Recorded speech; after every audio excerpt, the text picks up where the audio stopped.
Good afternoon, everybody. Can I please ask you to please stand for the national anthem?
Thank you. You may be seated.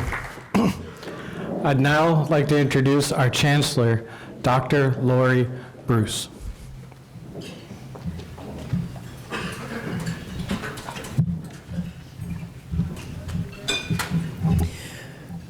Well, good afternoon, everyone. I almost said good morning. It's afternoon now, so good afternoon. First, before I get into my remarks, I want to make sure that I recognize a special guest that we have joining us today, Mayor Tim Kelly.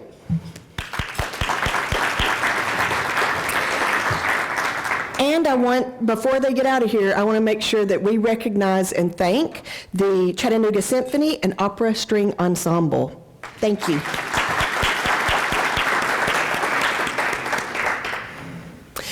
So today we gather to honor the service, the sacrifice, and the leadership of our veterans, our active duty service members, reservists, National Guard personnel, and the families who stand beside them.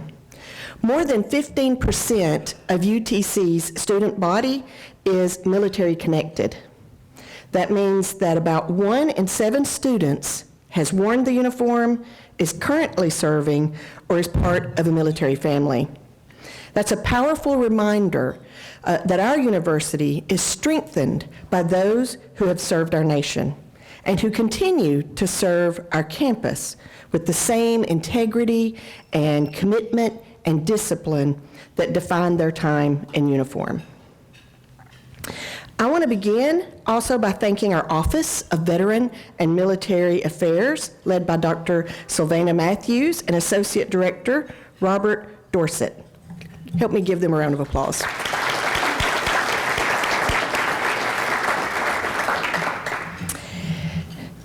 Their team drive our campus-wide effort to make UTC a place where military-connected students feel valued, feel supported, and feel at home.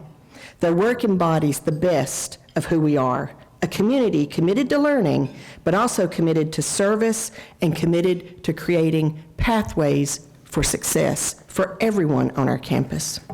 Their leadership is one of the reasons UTC has been recognized just last week as a top veteran-friendly school by U.S. Veterans Magazine. So this is an honor that follows our earlier recognition as a top yellow ribbon school. So these national distinctions reflect a university-wide commitment to serving those who have served us. At UTC, we take pride in offering resources and programs that meet the needs of our military-connected students. One very important resource that I am very supportive of is academic credit for military experience. That's a really big deal. Not every university does that. We call that Prior Learning Assessment, PLA. And so for those you might not be familiar with that when veterans come in as students, we will do a rigorous assessment and are able to award actual academic credit for the experiences and what they learned in the military. We also have tailored advising, and we have career guidance, peer mentorship, and a really important part is partnerships with industry, partnerships with nonprofits that open doors of opportunity for our students. Our veterans and military families don't just find support here, they find belonging. That belonging is felt across campus. Last month's Mox Give Day, that's a day that we set aside for, we do fundraising, and it's a Mox Give Day where we try to get as many people to donate in that one day as possible. And a big part of that is to build a culture of philanthropy and a culture of giving back. So on that day, it doesn't matter, I tell students, I tell faculty, staff, alumni, it doesn't matter if you give $1 or $1 million. Your gift is still important because it's a part of the whole, and it's a day that we really build that culture of giving back. And on Mox Give Day, our donors and alumni raised more than $105,000 in that one day for our Veterans Entrepreneurship Program.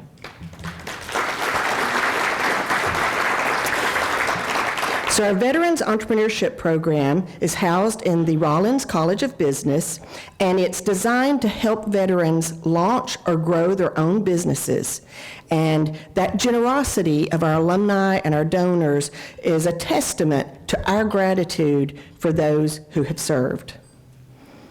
And we're proud of our connection to those who have carried the university spirit into every branch of the armed forces. Just yesterday, we announced that alumnus General B.B. Bell, a 1969 graduate of our university who rose to the rank of 4-star general during his 39 years of service in the U.S. Army, he served as executive officer to General Norman Schwarzkopf during Operations Desert Shield and Desert Storm. He donated his personal papers and his memoir to our university's library special collections. General Bell's extraordinary gift, which includes correspondence, photographs, awards, and personal notes that he took for General Schwarzkopf, preserves a remarkable legacy of service and leadership, ensuring that future generations learn from his story and from his and his family's lifelong commitment to service. We're proud of the veterans and the military family members who walk our campus every day, balancing coursework, family responsibilities, and the call to serve something greater than themselves. Before we move forward in today's program, I want to acknowledge someone whose leadership embodies that same spirit of service and dedication that we celebrate today. Earlier this fall, Dr. Chris Smith, our director of the UTC School of Nursing and Chief Health Affairs Officer, was recognized with the Patriot Award by the U.S. Department of Defense. This national recognition honors supervisors who go above and beyond to support Guard and Reserve members through flexibility, understanding, and encouragement. I'm thrilled to share that Dr. Smith will soon become the inaugural dean of the UTC College of Nursing, following the elevation of our long-standing School of Nursing to a full college. This marks an exciting new chapter for the program of nursing on our campus that began more than 50 years ago. So it began more than 50 years ago with 85 students, all of whom passed their licensure on the first try, I've been told, all the way to 50 years later this fall, almost 1,000 students being served who are pursuing degrees and careers in nursing. So it's an exciting time for the soon-to-be College of Nursing, and very proud of Dr. Chris Smith's recognition and her service and her support of Guard and Reserve members. Okay, so now it's my pleasure to invite Dr. Chris Smith to the podium to introduce today's keynote speaker.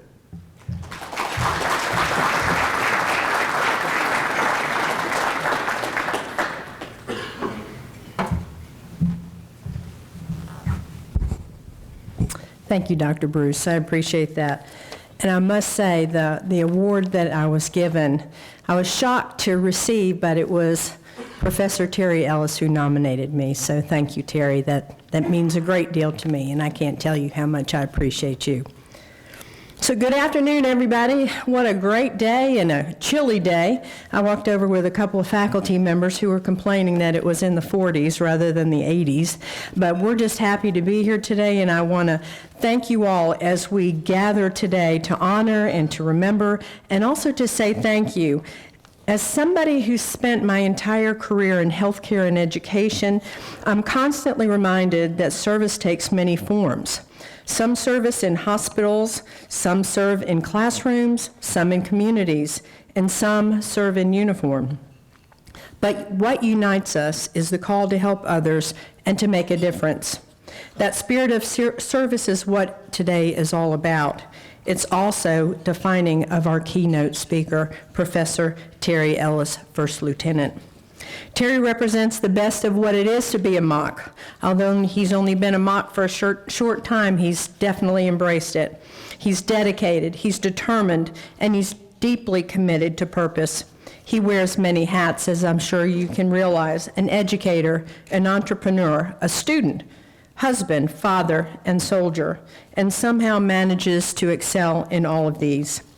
A Ringgold, Georgia native, Terry serves as an assistant professor of practice in our accelerated Bachelor of Science in Nursing program, where he draws on his military training to prepare the next generation of nurses.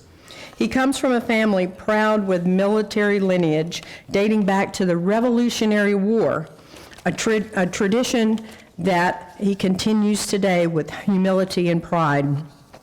The legacy he has shaped both by his military and his path as calling as a nurse is remarkable.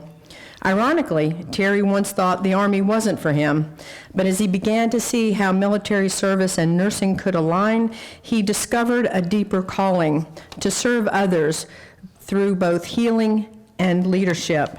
Before joining UTC, Terry worked in trauma and critical care, including time at Brooke Army Medical Center in San Antonio, the only Department of Defense Level 1 trauma center, where he cared for soldiers returning from combat.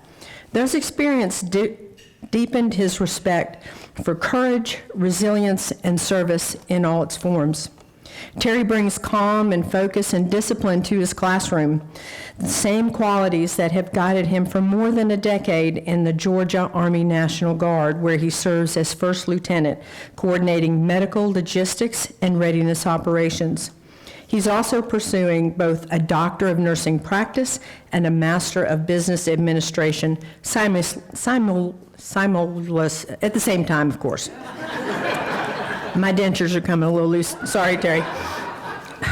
That I can do it all mindset just doesn't make him an outstanding officer. It makes him an exceptional educator and mentor. At UTC, we often think about the power of purpose, how our experiences shape how we serve others. Terry Ellis lives that every day. Whether he's mentoring nursing students or leading his guard unit, his message is the same: be ready, stay calm, lead with integrity, and never lose sight of the mission.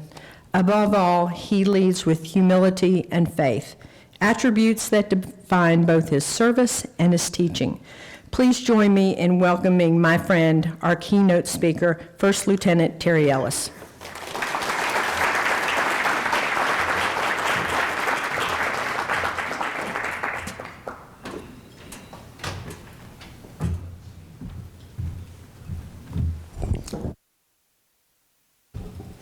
Thank you.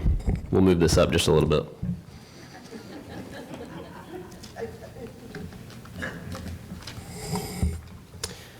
So first, let me say, Chancellor Bruce, esteemed faculty, honored guests, fellow veterans, and members of the university community, thank you for gathering today to honor those who have served. I stand before you humbled and honestly a bit overwhelmed. As I look around the room, I see veterans whose stories far exceed my own. Men and women who have deployed to distant battlefields, who have made sacrifices I can only imagine. Any one of them would make a more worthy keynote speaker than I. But if my words today can shine even a small light on what it truly means to be a veteran, then I'm honored to accept this responsibility. Today, I want to reflect on what it truly means to carry the title of veteran. A little brief history. Military service, as they said before, is woven into the fabric of my family. It's truly a part of who we are. Our military heritage traces back to the Revolutionary War, with every branch of service represented across generations. My father, in attendance today, First Sergeant Terry Ellis Jr., has devoted over 36 years of U.S. Army Reserve time in service. His service included deployments to Operation Desert Storm and Shield, followed by Kosovo. During my fourth grade year, he was deployed, and during that experience, I was only able to see him once through that time, right, for 15 months. And that experience there showed me at a young age the real sacrifice that comes with being a veteran. I personally enlisted in 2014 into the Army, completing 5 years as an enlisted soldier. After earning my BSN from the University of North Georgia, I became a commissioned officer and had served for the past 6 years as a medical service officer. In my role as a non-credential provider with the medical detachment of the Georgia Army National Guard, I have a clear purpose: maintaining the medical readiness of the Georgia Guardsmen and women to ensure they're prepared for deployment whenever duty calls. Every soldier that I process represents someone who might be called to leave their life behind tomorrow. So what does it mean to be a veteran? When someone learns that you're a veteran, there's often an immediate response: thank you for your service. While deeply appreciated, that phrase sometimes feels like it can't quite capture the full weight of what service means. Being a veteran isn't about a single moment. It's about a promise made. It begins the moment that you raise your right hand and swear an oath to support and defend this Constitution of the United States of America to both enemies foreign and domestic. In that instant, you write a blank check to America, payable with amounts up to and to include your own life. What makes this promise extraordinary is its unconditional nature. You don't get to choose when or where you serve. You don't negotiate the terms. You simply commit to the answer and to answer the call when the call comes. To go where you're needed, to do what's required. That level of commitment is actually quite rare in our society.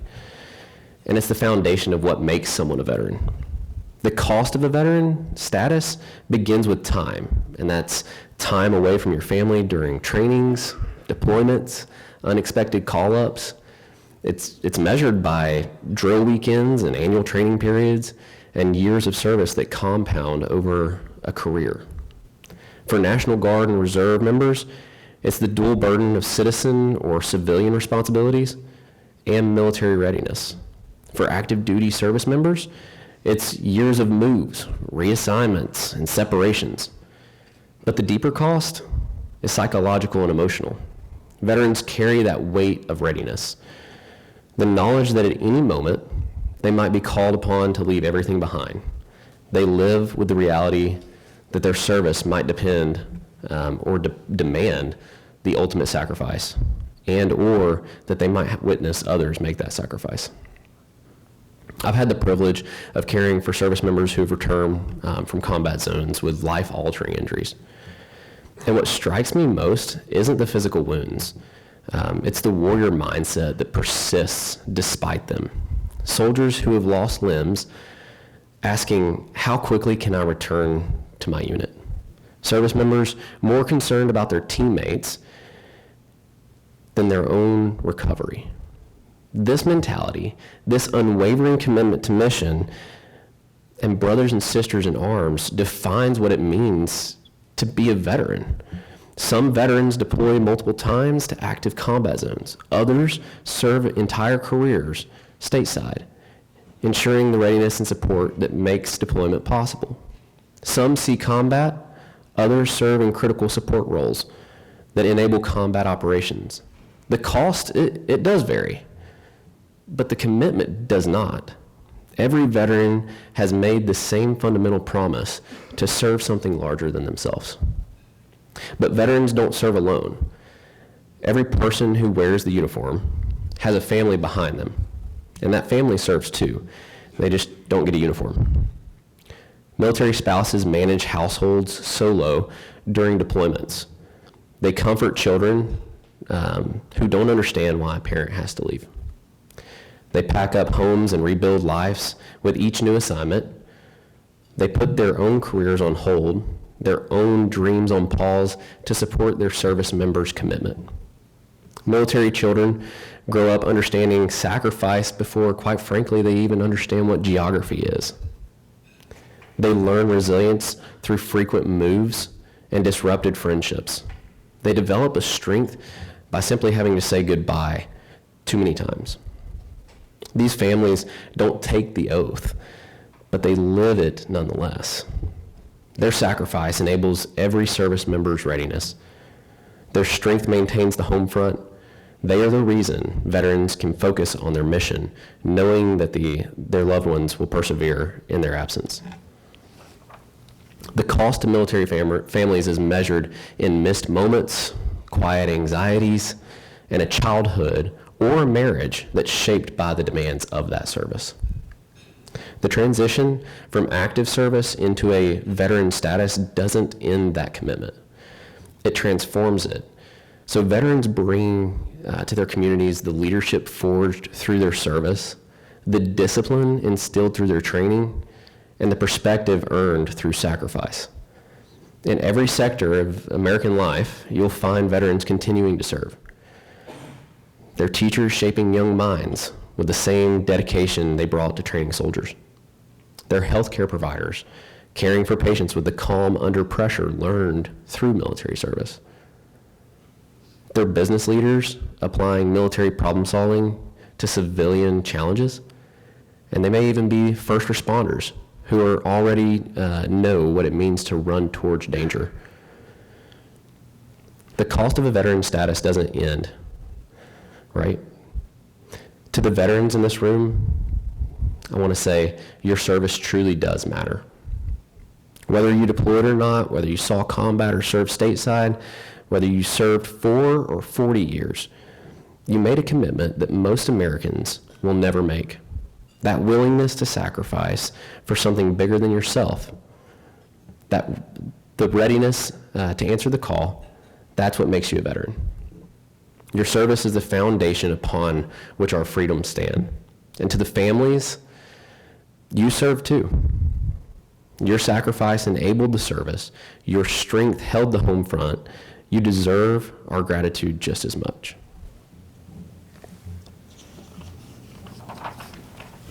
And to our entire community, supporting veterans isn't just about one day of recognition.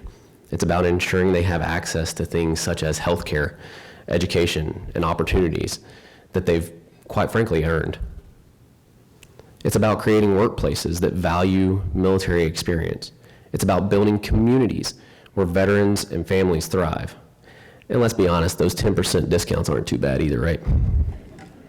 All right, so in closing, being a veteran means carrying a legacy of service that stretches back to the founding of our nation. I mean, think about it. From Lexington and Concord to the battles in Europe and the Pacific.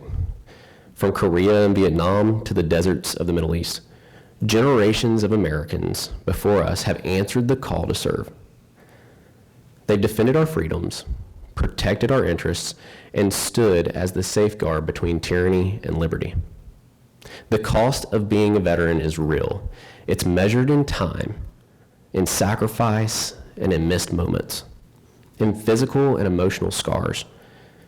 But it's also measured in pride and purpose and bonds that could never be broken, in service that echoes across generations. Today, we honor that cost, we acknowledge the sacrifice, and we commit ourselves to ensuring that veterans and their families receive the support and recognition they earned, not just today, but every day. To every veteran here, I personally want to tell you, thank you from the bottom of my heart. Not just for your service, but for your continued commitment to serving our community, your families, and this great nation. You represent the best of what it means to be an American. May we never forget the price of freedom, and may we always honor those willing to pay it. May God bless our veterans, our military families, and the United States of America. Thank you.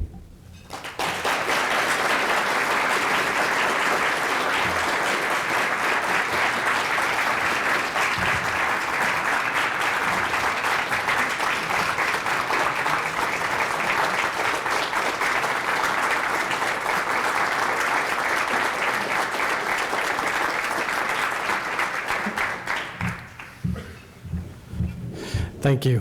Now I'd like to introduce Fran Randolph with Quilts of Valor.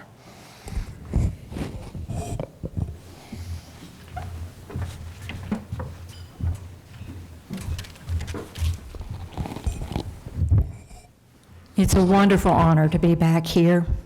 I've been invited several times, and it never gets old. It's always special, and thank you so much for all of those words about, you got my whole speech done, so I guess I don't need to say anything. Again, my name is Fran Randolph, and I'm from an organization called the Quilts of Valor Foundation. I'm a mother of a veteran who was a student here and used the services of the veteran forces to help him get his bachelor's and master's degree. I'm the daughter of a veteran who put in 25 years in the Air Force and served during Vietnam. I know what it's like to move.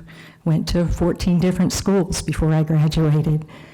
I made those friends and lost those friends on a regular basis. I'm the wife of a veteran, my husband, who now actually works with the Honor Guard at the American Legion in Dade County, where we live.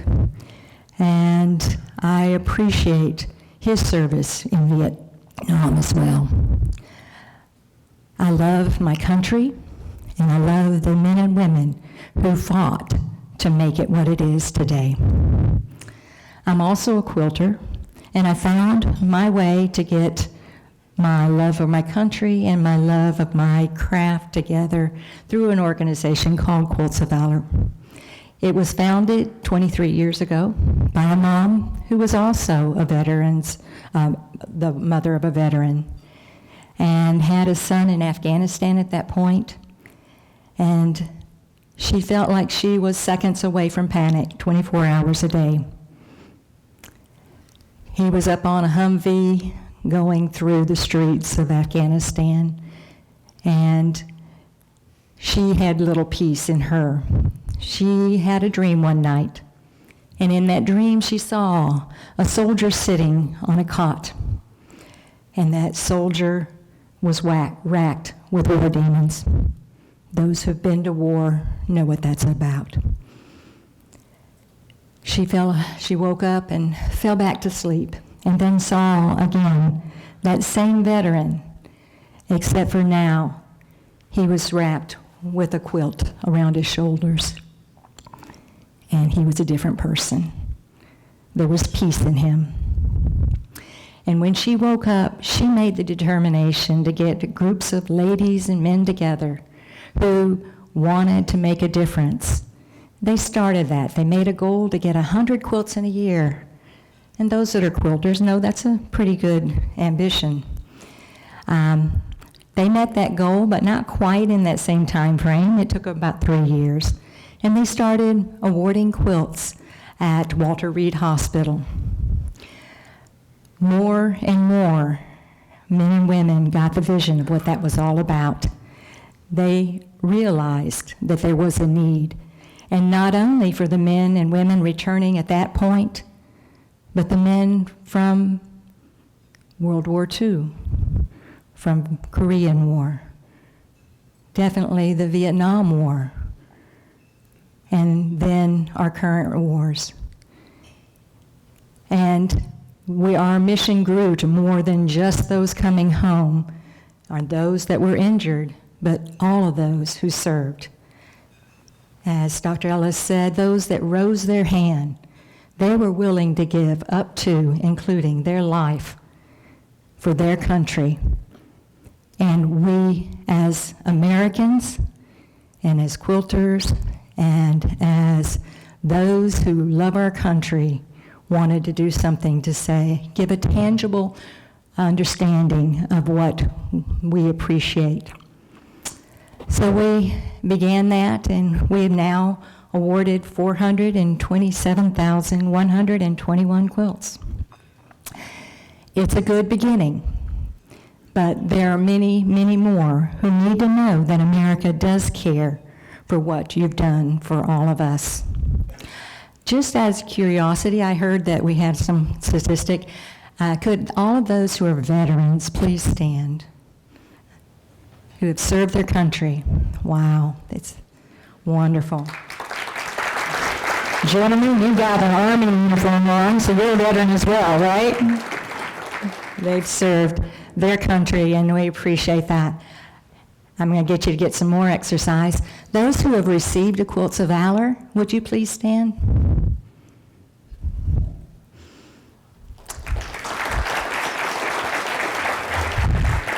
Thank you very much. We appreciate each and every one of you.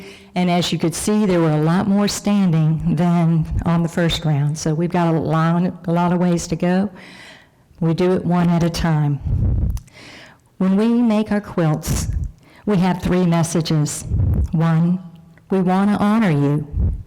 We honor you for leaving all that you hold dear to love and protect your country and to serve.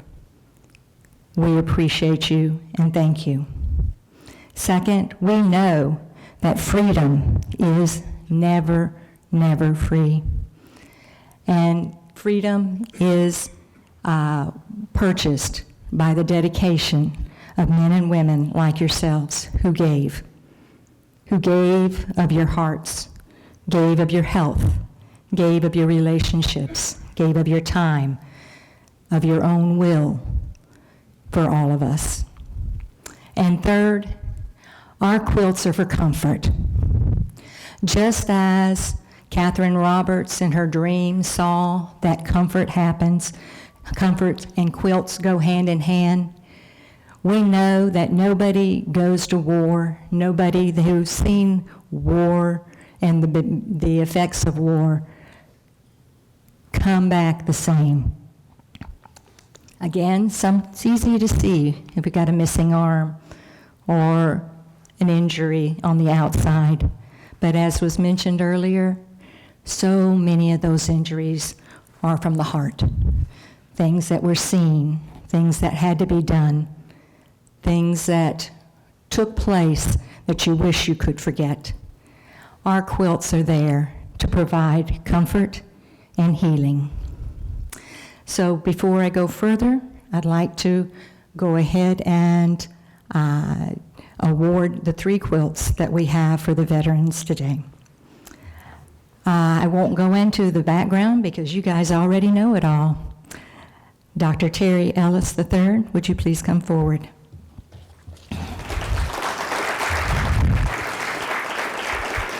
First Lieutenant Ellis served in the Army. He served from 2014 to the current. He continues to serve, and what a wonderful biography we heard of his. Thank you very much for your service, sir.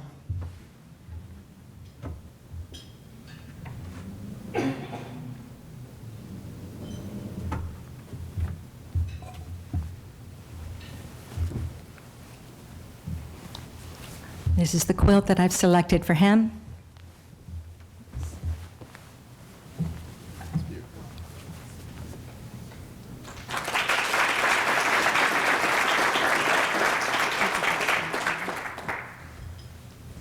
It's okay if I come behind you.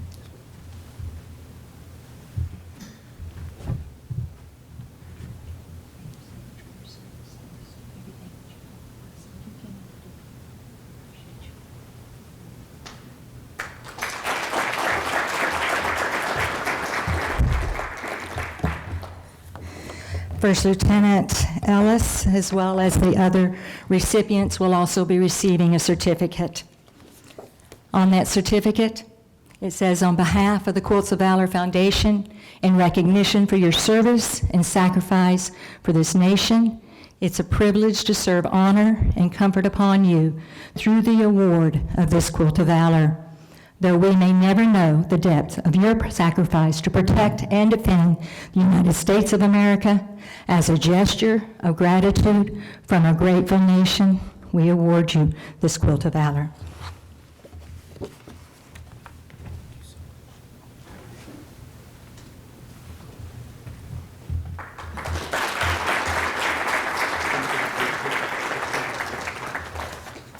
Our second recipient is a staff member here at UTC who is getting ready to be a faculty member, I'm told. Miss Julie Glenn Brown, if you come forward, please. In January, she will be joining the faculty and teaching diversity classes. She's with the HR. She served in the Gulf War, including Desert Shield and Desert Storm. She was now I just found out about this, sounds interesting to me. She was the San Diego ship's journalist. A journalist on a ship, I would never have thought of that. And she also was ported in Dubai.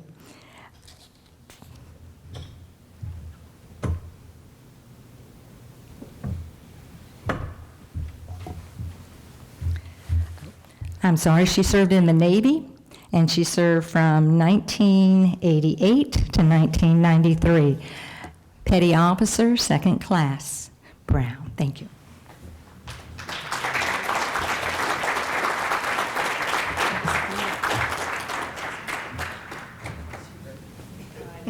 I'm going to get you. I was hoping you were going to pick that. Oh, good.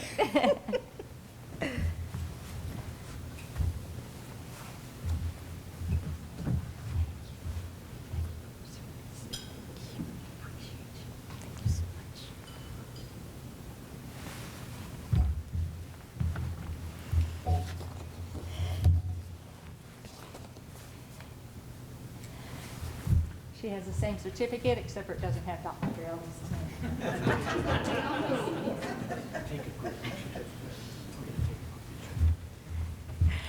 Our third recipient has a jacket on it that says police, so I'm guessing that's his job. We have Kenneth E. Lloyd. Kenneth served in the Army as well. He served from 1981 to 2001. He was working in communications. He was in the 140th Signal Company in Aurora, Colorado.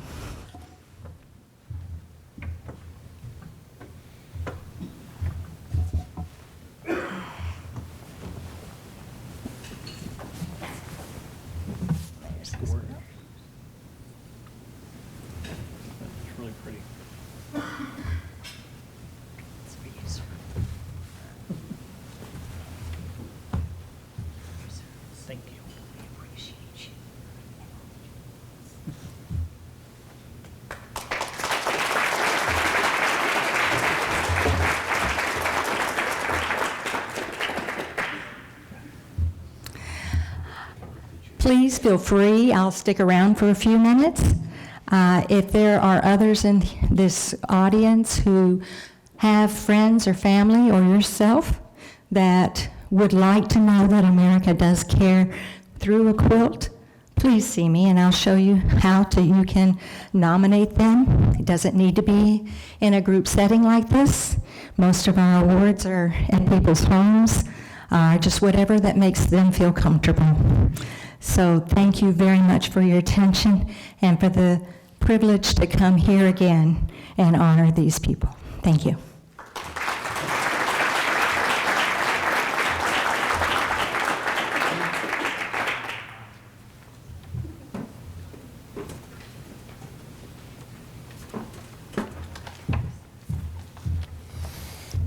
Thank you, Fran, for that. I'd now like to recognize the scholarship recipient of the Sergeant David Alex Stevens Scholarship. Please stand, Brandy Parman.